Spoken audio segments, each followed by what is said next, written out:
The world is truly unpredictable. Imagine losing your mother and then make your own best friend marry your father, the very person you once called a sister turning into your greatest enemy. Instead of love, she chooses betrayal. Instead of care, she chooses cruelty. She bullies, starves, and manipulates, convincing your father to despise you and even pushing him to rewrite his will against you. This is not just a story, it is a chilling tale of friendship turned to betrayal, love twisted into greed, and a daughter's painful fight for truth and justice. So sit back, relax, and grab your popcorn as we take you through this unforgettable journey. And if you're new here, kindly subscribe and hit the like button so you won't miss a single powerful story. Amara was the jewel of her father, Chief John. From the moment she was born, her father's world revolved around her. Chief John was not just a billionaire. He was a man admired in society for his calm wisdom, generosity, and spotless reputation. In meetings, men deferred to him. In the community, widows and orphans blessed his name. Yet behind the gates of his vast Banana Island mansion, Chief John was simply a father who adored his little girl. Tragedy struck when Amara was 16. Her mother, the woman who had been the heartbeat of the home, passed away after a brief illness. That night, Amara's life changed forever. She remembered clutching her father's Ugbada as he stood like a broken giant beside the coffin. Tears streamed down his face. Tears no one in the world thought Chief John could ever shed. He vowed then, with quivering lips, never to remarry.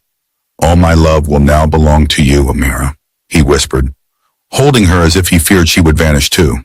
And he kept that vow. While others thought money spoiled children, Amara was raised differently. Chief John taught her dignity, humility, and compassion. Despite their wealth, she was not the girl who scorned market women or laughed at drivers' children. She was approachable, warm, and respectful, a reflection of her late mother's gentle soul. By the time she entered the university, she carried herself with quiet grace. Boys chased her, but she was never swayed by riches or empty words. Professors respected her intellect. Students admired her humility. And in her second year, fate led her to Fumi. It happened in the library on a humid afternoon. Amara was searching for a book on African business ethics when she noticed another girl struggling to reach the top shelf. Without hesitation, Amara fetched it for her. "Thank you," the girl smiled, brushing a stray braid from her face. "I'm Fumi."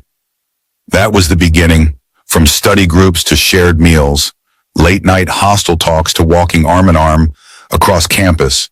The two became inseparable. People called them twins, not by blood, but by bond. Where Amara was calm, Fumi was fiery.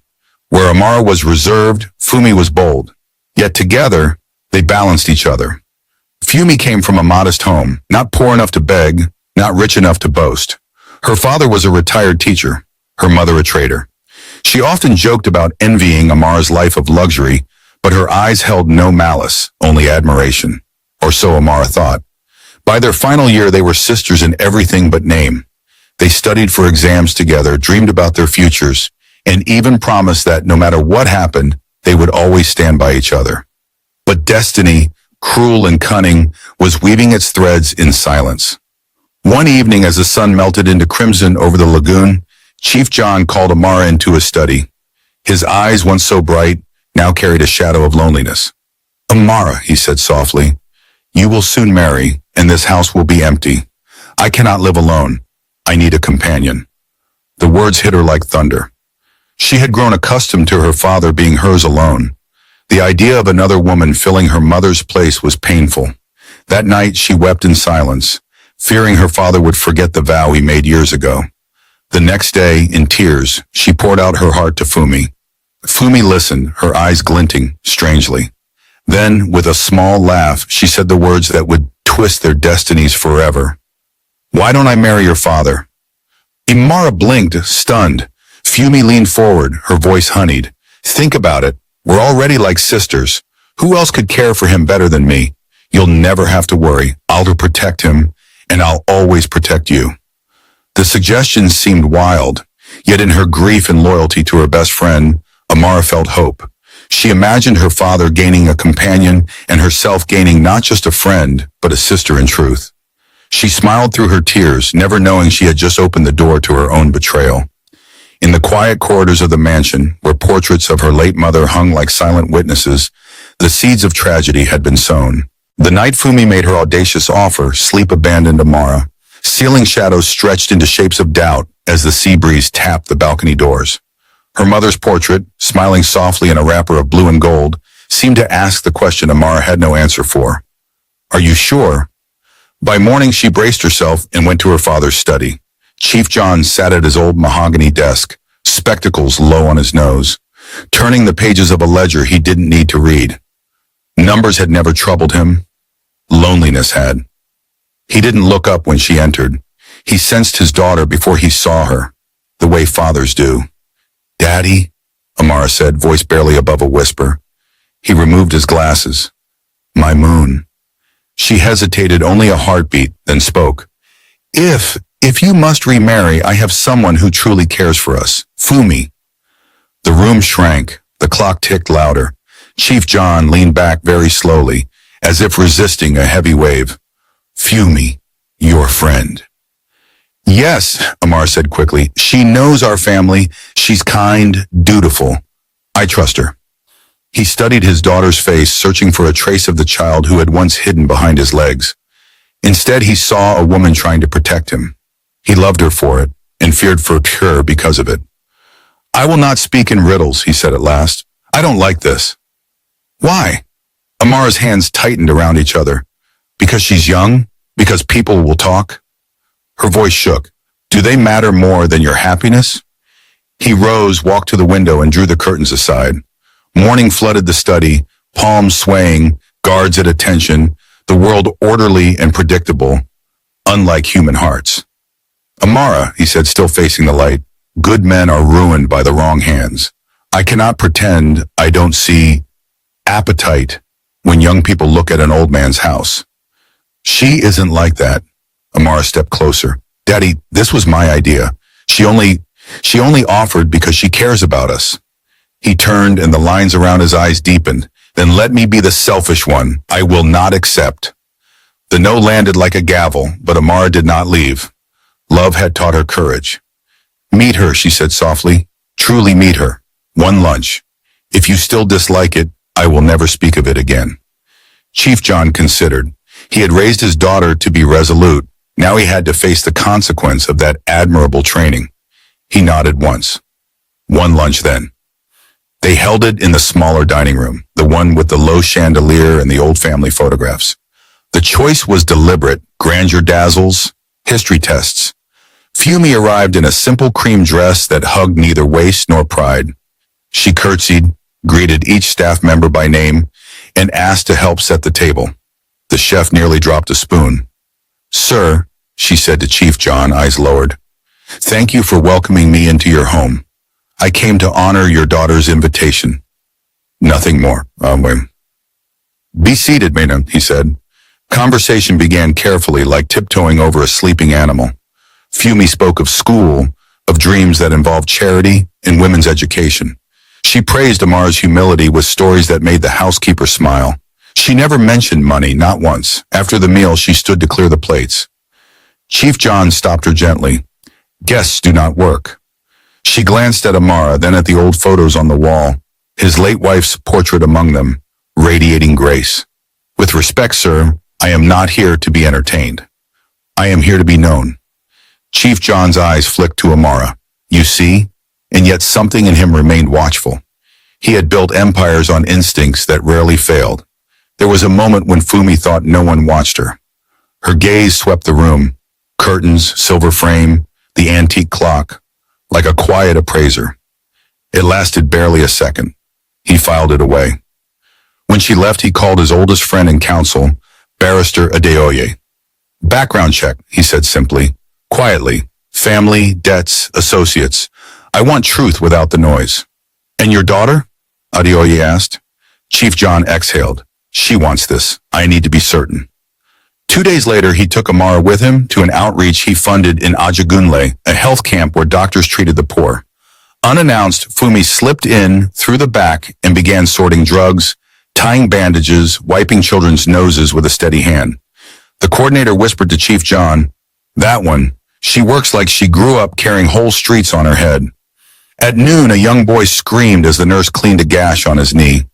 Fumi squatted, pressed her forehead gently to his, and told a ridiculous story about a rooster who wore sneakers to escape Sunday pot. The child laughed through tears. Chief John heard that laugh and felt the steel in his suspicions soften. He took Amara aside. "She knows how to be useful." Amara's eyes shone. "I told you." "Usefulness," he said quietly, "is not the same as loyalty." She swallowed. "Then test her, Daddy." He already had. By the week's end, Adeoye's report came in. No debts, no criminal ties, parents respectable, father retired teacher, mother traitor, spirited, outspoken, Fumi's grades strong, ambition high, nothing sinister, nothing conclusive. Chief John thanked the barrister and called his head of security, Sewell. "Install additional cameras in the private corridors, discreet." Sewell frowned. "Oga, you expect danger?" "I expect to be ready," Chief John said. That evening he invited Fumi for tea. No entourage, no spectacle. In the quiet of the study, he placed a plain ring box on the table. She didn't reach for it. "This is not a proposal," he said, watching her face. "It is a conversation. You are my daughter's friend." "Yes. And I am an old man who has lost the only woman he promised to love. I made a vow at a graveside. I have not broken it lightly." Fumi's expression softened, perfectly measured. "I would never compete with a memory. If I enter this family, it would be to serve it." "Then understand me," he said. "If we do this, the business remains with me. There will be trustees, prenuptial protections, and a board that answers to no spouse. You would be my companion, not my successor. Is that acceptable?" There, he had drawn the map and placed bright warning signs along every road to Greed. Fumi lowered her gaze. "Yes, sir," he added almost carelessly, "and Amara stays at the center. My daughter is not up for negotiation." Fumi smiled, a small flicker that looked like humility. "Of course, Brahiso." Chief John poured the tea and took a long, thoughtful sip. A father's love can be a dangerous kind of blindness. He told himself he was not blind, only cautious, only tired. He thought of quiet meals, of laughter returning to the halls, of Amara's relief. He imagined a house no longer echoing with absence. "Very well," he said finally. "We will proceed." Fumi's shoulders trembled, as if barely containing gratitude. She did not reach for the ring box then either. She only whispered, "Thank you." After she left, Chief John remained alone in the study, listening to the grandfather clock count the terms of the future he had just accepted. He slid the ring box back into the drawer and took out a fountain pen. On a clean sheet, he wrote in his careful hand, "In case of emergency, truth must have a path." Beneath it, he listed names, passwords, and a final instruction for Adeoye. Caution was a habit he could not surrender. In her small, rented flat that night, Fumi stood before the mirror, her phone pressed to her ear. The voice on the other end was older, firm, too sure of the world. "So?" the voice asked. He agreed, Fumi said, and for the first time all day her face relaxed into a smile that showed every white edge of triumph. "Good," the voice purred. "Remember what we discussed. Respect buys time. Time buys control." Fumi's smile faded to something colder. She touched the place on her finger where a ring would soon sit and whispered, "I won't fail." Far across the island, Amara stepped onto her balcony and lifted her face to the night, letting salt air wash over her fear. She told the stars what she could not tell her father. "Please let this be love. Please let this be safe." And in the study, Chief John closed his notebook and whispered to the dark, "If I am wrong, may my precautions be wiser than my heart." The wedding was everything the Lagos High Society expected it to be. Guests in flamboyant lace and aso ebi flooded the grand hall, snapping pictures beside chandeliers that dripped with crystal. Journalists whispered headlines. "Billionaire Chief John weds daughter's best friend." Amara, dressed in a shimmering gold gown, stood by Fumi's side, smiling through the flashes, convinced that she had done something noble. Chief John himself was gracious but reserved. He smiled for the cameras, cut the cake with dignity, and thanked his guests, But those who knew him well sensed a man stepping carefully across fragile ground.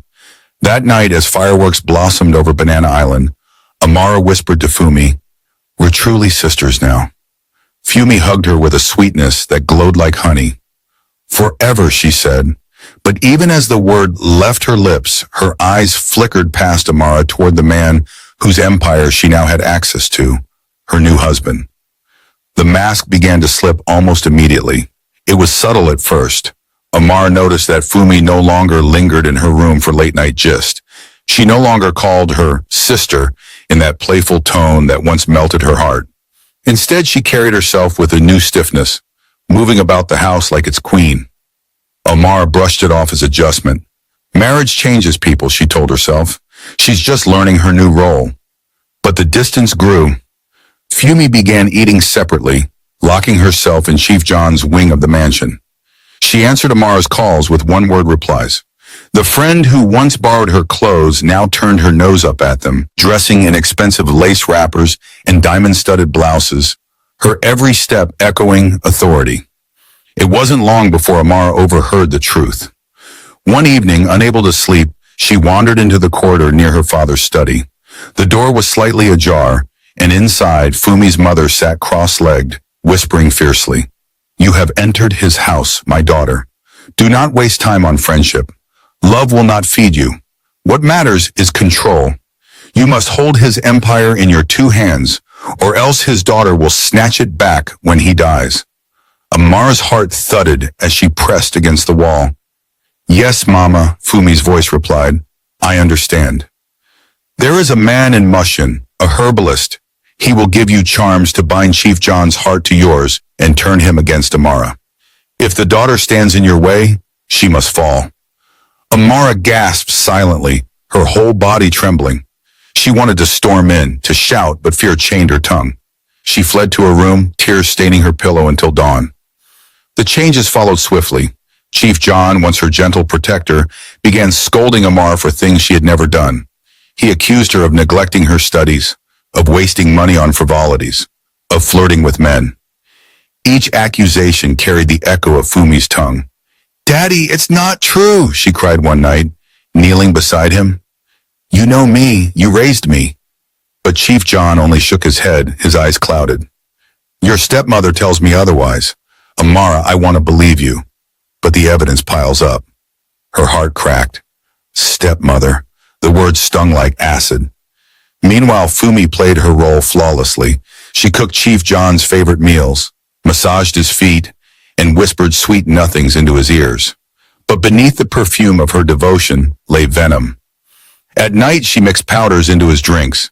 During the day, she handed him documents, coaxing him to sign away pieces of his empire into her management. The board of his company, long loyal to him, began receiving instructions from her. She charmed the staff with smiles, then ruled them with an iron hand. For Amara, life in her father's house turned into humiliation. "Don't touch that food," Fumi snapped one afternoon when Amara reached for a plate of rice. "That's for my husband." "But I'm hungry." "You're not a guest here," Fumi cut her off, her voice dripping with mockery. "And you're not the princess you think you are. This is my house now." The servants, once respectful, began to look at Amara with pity. Some even turned away, unwilling to be caught helping her. Fumi took the cruelty further. One morning she ordered Amara to clean the garden while guests arrived for a meeting. "Make sure you kneel and scrub with your hands. The roses must shine."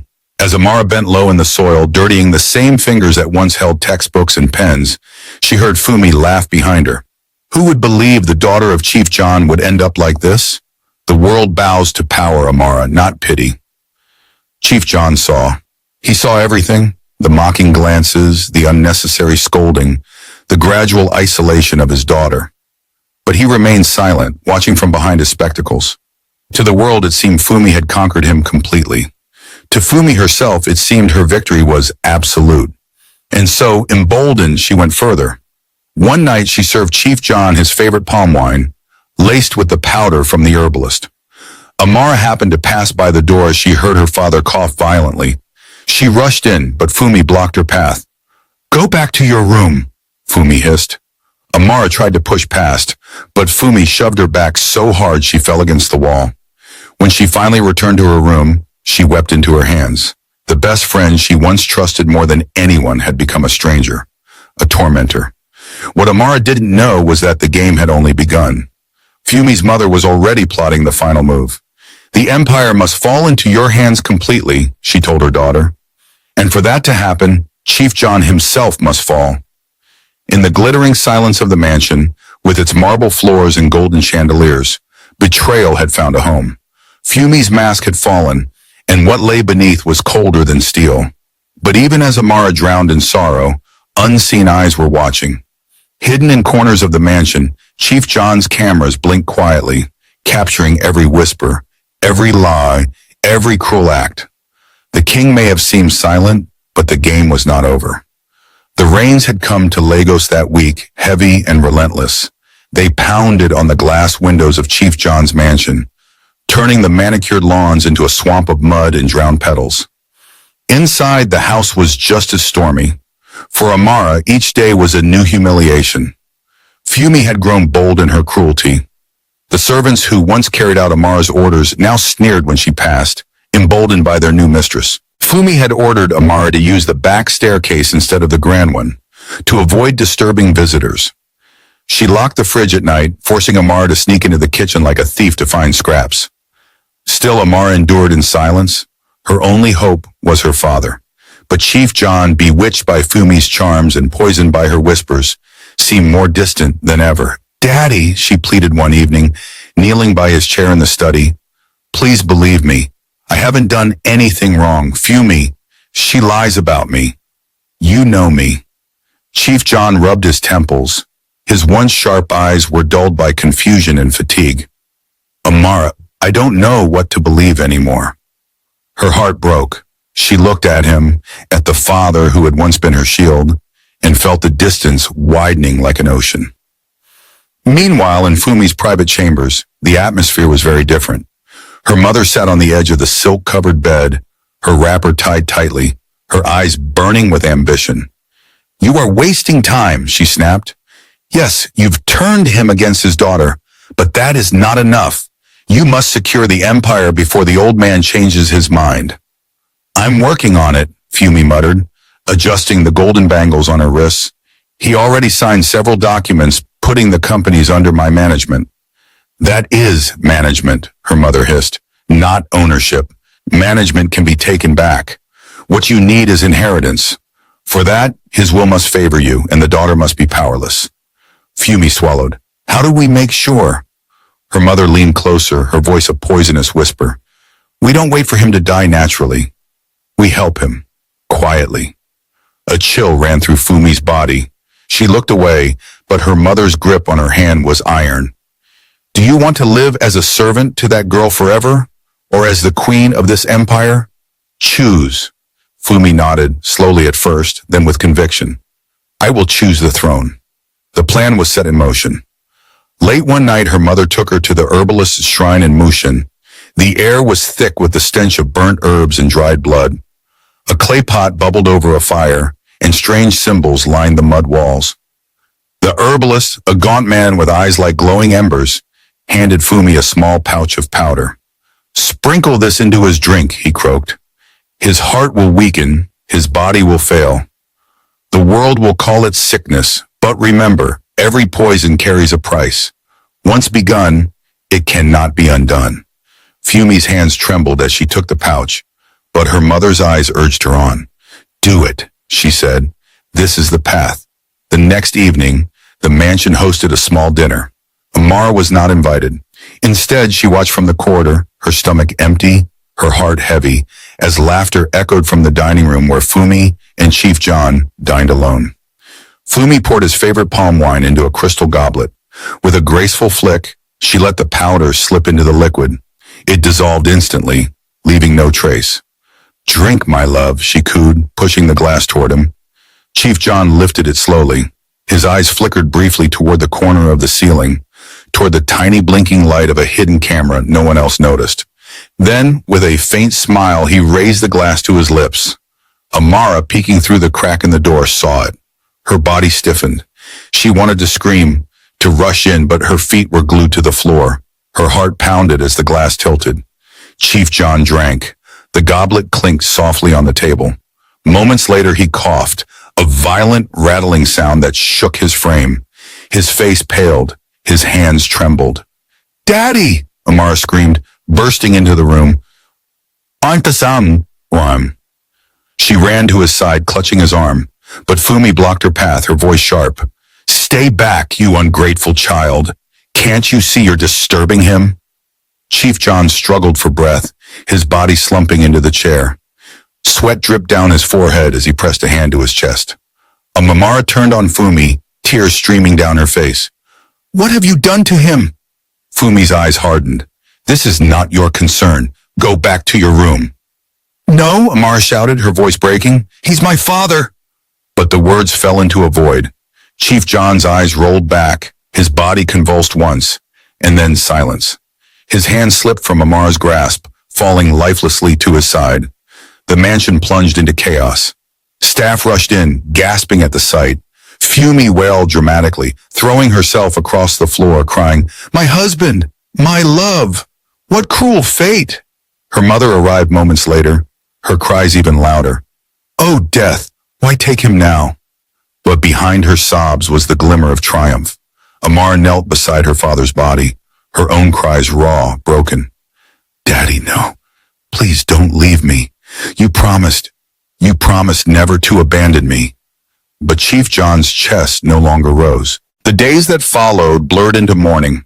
Newspapers carried the headline, "Chief John, business icon, dies after sudden illness." High society turned out for the burial, praising the widow's strength and the daughter's quiet grief. But within the mansion, the reality was stark. Fumi walked with her head high, her black lace gown flowing behind her like the robes of a queen. Her mother moved into the house permanently, barking orders at staff. Amara, once the princess of the home, became a prisoner. Food was rationed to her, her bedroom stripped of luxuries, her dignity torn apart piece by piece. She was treated as an intruder in her own father's empire. The final blow came one night when Amara crept to the kitchen, hungry after a day of being denied food. She boiled noodles quietly, praying no one would notice. But Fumi did.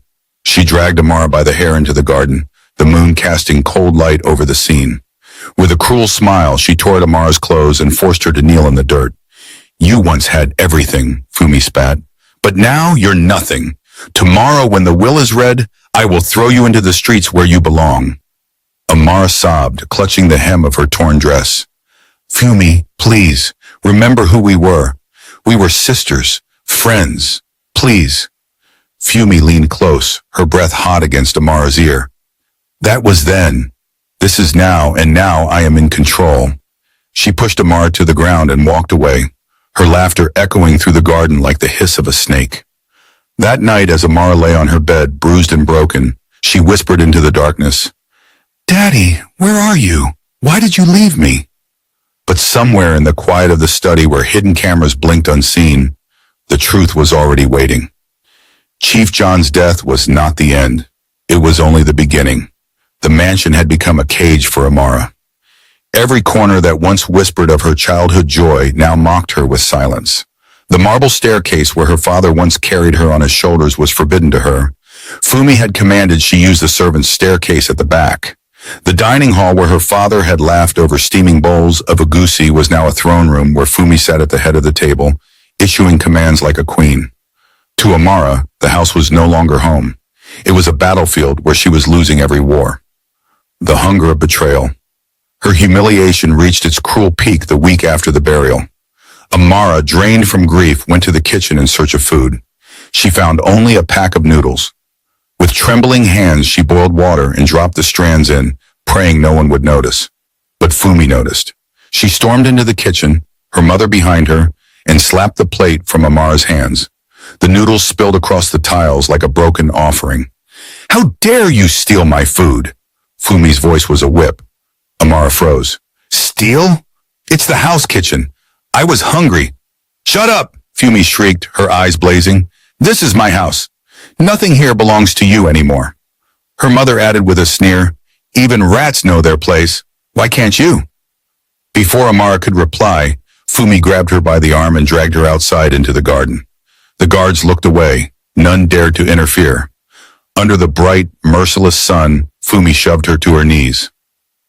The public shaming. Look at you, Fumi spat, circling her like a predator. In school you were the golden girl. Everyone admired you because you had a rich father. You strutted around with your nose in the air while her voice cracked with venom. I was just the girl from a modest home. Do you know how it felt to always be compared to you? Amara's tears spilled as she shook her head. No, Fumi.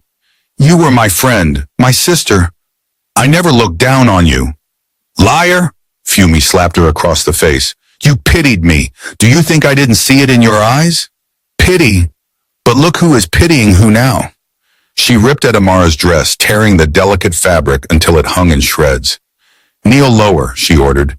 Kneel like the beggar you are. Amara knelt, trembling, her knees digging into the gravel. She lifted her eyes, filled with tears, and whispered, Please, Fumi. Remember what we had. Remember the nights in school, the laughter, the promises. Don't do this. Don't throw it all away. Fumi crouched before her, their faces inches apart. For a fleeting moment, Amara searched her eyes for the friend she once knew. But what she saw was darker, hardened by greed, sharpened by envy. That girl you knew is dead, Fumi said coldly. And if you're not careful, you'll join her. The next morning, Amara was watering the flowers, her tattered dress sticking to her thin frame. Her fingers, once manicured, were caked in mud. She had barely eaten in days, her once radiant face now pale and gaunt. From the balcony, Fumi and her mother watched her. She looks like a maid, her mother laughed. That's all she deserves, Fumi replied. But tomorrow I will end this charade. Once the will is read, she will be out of this house forever. The streets will be her bed, and the gutters, her inheritance. They laughed together, their voices carrying across the compound.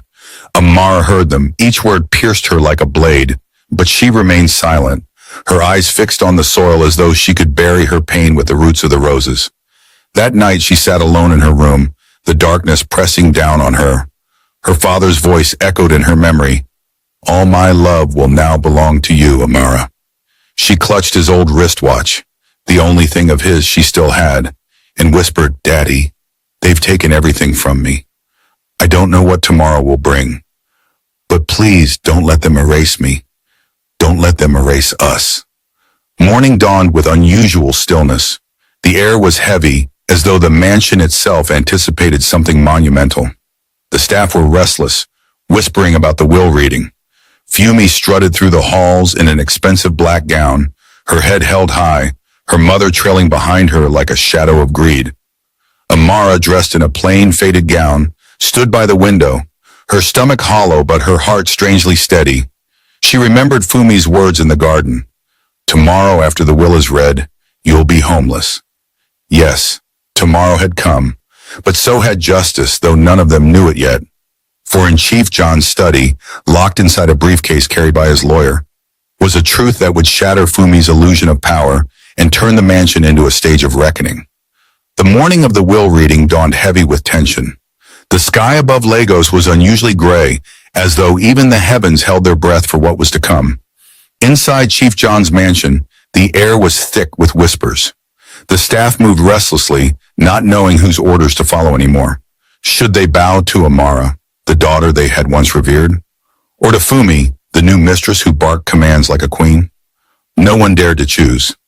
The grand hall was prepared, its chandeliers blazing, the polished marble floor reflecting nervous faces. A long mahogany table stretched across the center, upon which lay a single leather briefcase, the container of Chief John's final words. The lawyer, Barrister Adeoye, sat calmly at the head of the table. A man in his 60s with sharp glasses and a reputation for integrity, he had been Chief John's friend for decades. His fingers rested on the briefcase, his face unreadable. Around him gathered the family. Amara entered first, dressed in a simple gown that clung loosely to her frame. Grief had hollowed her cheeks, but her eyes, though rimmed with tears, still held a quiet dignity. She sat quietly, folding her hands in her lap, whispering a silent prayer. Then came Fumi, sweeping into the room like a queen arriving for coronation. She wore a fitted black gown embroidered with silver threads, her hair wrapped high in geal. Diamonds sparkled on her ears and her lips curved with smugness. Beside her, her mother strutted proudly, already picturing the wealth soon to be theirs. "Let's get this over with," Fumi said, her voice carrying a note of impatience. She sat directly opposite Amara, shooting her a cold, triumphant smile. Amara lowered her gaze, her heart pounding. Barrister Adeoye cleared his throat. The chatter silenced. "We are gathered here to read the last will and testament of the late Chief John Chukwudi. May his soul rest in peace. As per his instructions, I will read his words exactly as they were given to me." The air grew heavier. Fumi leaned back in her chair, already imagining the empire transferring into her hands. The lawyer unfolded the papers and began. "To my dear wife, Fumi, thank you for choosing to marry an old man like me and being with me until my death." Fumi's lips curled upward, and her mother squeezed her hand in excitement. The words were exactly as they had hoped. Amara felt her heart sink. The lawyer continued, "Fumi, you have spoken many things about my daughter, Amara. You told me she was wasteful, irresponsible, and immoral. You painted her to me as someone unworthy of my trust. Those words weighed heavily on me. They made me consider altering the destiny of my estate." Fumi leaned forward, her smile widening. She could almost taste victory. Barrister Adeoye adjusted his glasses and went on. "Therefore I, Chief John Chukwudi, in full clarity of mind and body, do hereby declare the fate of my estate, my mansion in Banana Island, my companies in Nigeria and Ghana, my estates in London and the UAE, my factories in India, every account in every asset I own. I leave them all, in totality, to the one person I love more than life itself." The pause that followed was suffocating. Fumi's chest rose in anticipation. Her mother gripped her arm tightly. The lawyer's voice dropped, deliberate and clear. "To my daughter, Amara." The hall erupted. Gasps filled the air. Amara froze, her lips parting in disbelief. Tears welled in her eyes, but she was too stunned to speak. Fumi shot to her feet, her chair screeching across the marble. "What?" she screamed. "That's not possible. He promised me. He told me." Her mother shouted too. "This is a lie. This will is fake." "Sit down," Barrister Adeoye said firmly, his voice like steel. "I am not done." Fumi's chest heaved, but she remained standing, trembling with rage. The lawyer continued, "To my daughter Amara, I apologize for ever doubting you. I allowed lies to cloud my judgment, and I failed you when you needed me most. Forgive me, my daughter. Know that even in death, I love you." Amara broke into boss, clutching her chest. "Daddy," she whispered. The lawyer raised his hand. "There is still one more section." The hall quieted. Fumi's breath came in ragged bursts. The lawyer's voice deepened as he read the final words. "And to my wife, Fumi, I leave you nothing. You came into my life under the guise of love, but your actions revealed your true nature. You poisoned my cup. Yes, I am aware. The cameras in this mansion recorded every act. The powders, the whispers, the deceit. Every lie you told me about Amara, I knew. I played along because I wanted the world to see you for what you are." The entire hall froze. Fumi's knees buckled. No, that's not true. He couldn't have known." But Barrister Adeoye produced a flash drive from the briefcase. "Chief John gave me this before his death. CCTV recordings of every step you took. The evidence is here, in my custody, and copies have already been delivered to the authorities." At that moment, heavy boots thundered into the hall. Police officers entered, their guns at the ready. "Fumi Chukwudi, you are under arrest for the attempted murder of Chief John Chukwudi and for conspiracy with your mother to defraud his estate," the lead officer declared. Handcuffs clicked around Fumi's wrists. She fell to her knees, sobbing uncontrollably. "No, Amara, please help me. I didn't mean it. I swear. Mama forced me. I thought I could handle it. Please forgive me." Her mother, too, was dragged forward, kicking and wailing. "It wasn't us. We were only trying to survive. Don't take us away." But their cries fell on deaf ears. The officers marched them toward the door, their shrieks echoing down the marble halls like the last cries of fallen queens. Amara sat frozen, her tears streaming. She could barely comprehend it. Her best friend, her sister, had tried to destroy her, had killed her father, and now was being dragged to prison. As Fumi was pulled out, she looked back one last time, her eyes swollen and red locked onto Amara's. "Please forgive me." Amara's lips trembled. "You killed him, Fumi. You killed the only man who loved me. How can I forgive that?" The words landed like stones. Fumi's face crumpled, and she was shoved into the waiting van outside. The hall emptied slowly. Staff members whispered, stunned at the revelation. Some stole glances at Amara, their eyes filled with a mix of pity and awe. She sat still at the table, clutching the wristwatch her father had left her, her tears falling silently onto the mahogany surface. Barrister Adeoye closed the briefcase gently. He looked at her with soft eyes. "Your father loved you, Amara. Even when it seemed he didn't, he never stopped protecting you. This was his plan, to expose the truth and keep you safe." Amara nodded weakly. She rose, her steps unsteady, and left the hall. Outside, the rain had returned, but she walked into it, lifting her face to the sky. She whispered softly, "Daddy, I thought you abandoned me, but you never did. You were with me to the end. I love you." And for the first time in weeks, she felt the faintest warmth of peace. The trial began within weeks. Lagos buzzed with whispers. Newspapers carried headlines daily. Billionaire's young widow accused of poisoning. Best friend turned stepmother in court drama. Chief John's will exposes murder plot. In every corner of society, from market stalls to corporate boardrooms, tongues wagged. Some pitied Amara, others were shocked at the audacity of Fumi, but all waited to see how justice would be served.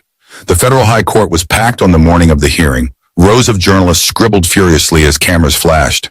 Barrister Adeoye sat calm, his papers neatly arranged, while Amara, dressed in plain white lace, sat silently at the back. She wanted no spotlight. She only wanted her father's name cleared and peace restored to his memory. Then Fumi entered, shackled between two officers. Her once regal beauty was dulled. The diamonds were gone, replaced by a faded prison uniform. Her face was swollen from sleepless nights, her eyes darting around the courtroom with desperation. Beside her, her mother shuffled in, equally broken, wrapped in a worn wrapper, her defiance replaced by exhaustion. When the charges were read, murder by poisoning, conspiracy to defraud, manipulation of inheritance, the air in the courtroom thickened. Fumi wept openly. "I didn't mean to kill him. I was confused. My mother forced me." But the prosecution was relentless. They played the CCTV footage for all to see. Gasps filled the courtroom as the grainy video showed Fumi sprinkling powder into Chief John's drink, her eyes darting toward the door before sliding the cup to him. "Is this you or not?" the prosecutor demanded. Fumi buried her face in her palms. "Yes, it's me. But I loved him. I swear I loved him." Her mother shouted from the dock. "It was my idea. Don't blame her. I pushed her into it." But it was too late. The evidence was overwhelming. The recordings, the herbalist testimony, the signed documents showing attempts to transfer wealth, and Amara's own tearful witness statement of how she had been mistreated. The verdict, when the judge finally returned with the verdict, the hall was silent enough to hear a pin drop. "Fumi Chukwudi, you are hereby sentenced to life imprisonment for the crime of murder by poisoning and for conspiracy to defraud the estate of the late Chief John Chukwudi." The gavel struck like thunder. Fumi collapsed, screaming, "No, please, Amara, help me. I was your friend, your sister. Forgive me." Her cries echoed as she was dragged from the courtroom, her wrists bound tightly in chains.